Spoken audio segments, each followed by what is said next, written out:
চুয়াডাঙ্গা সদর থানাধীন সাতগাড়ি এলাকার এক ভিকটিম, তার প্রতিবেশী, সে হচ্ছে আপনার ধর্ষণের সহযোগী এবং সর্দারনি কবিতা।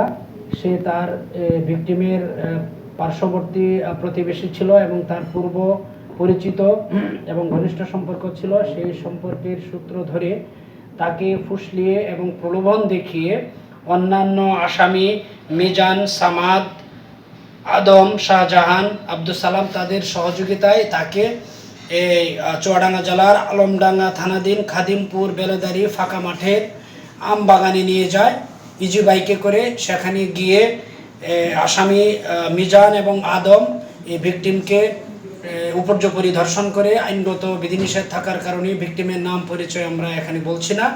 তাকে যখন উপর্যুপরি ধর্ষণ করা হয় তখন তার আর্তচিৎকারে তাকে আবার এই অপরাধীরা সদর থানার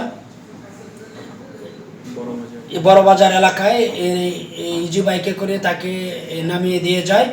এই ঘটনার পরে আসামি পক্ষ এই ভিকটিমকে মামলা না করার জন্য বিভিন্নভাবে হুমকি ধামকি দিতে থাকে। এক পর্যায়ে এটা আমাদের কাছে যখন সংবাদ আসে তখন আমাদের অতিরিক্ত পুলিশ সুপার সদর সার্কেল, আমাদের অতিরিক্ত পুলিশ সুপার ক্রাইম সহ এই থানার অফিসার ইনচার্জ সকলকে আমরা এই বিষয়টি দেখার জন্য নির্দেশনা প্রদান করি এবং ঘটনার সত্যতা যাচাই সাপেক্ষে এই ধর্ষণের সহযোগিনী সর্দারনী সহ আমরা সর্বমোট 6 জনকে গ্রেফতার করেছি এবং যারা সংঘবদ্ধ ধর্ষণ করেছিল সেই 2 জনকে আমরা গ্রেফতার করেছি।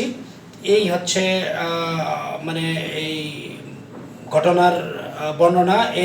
এ সংক্রান্তে এই ভিকটিমের বাবা আলমডাঙ্গা থানায় বাদী হয়ে নারী ও শিশু আইনে নিয়মিত মামলা রুজু করেছেন। ধন্যবাদ সকলকে।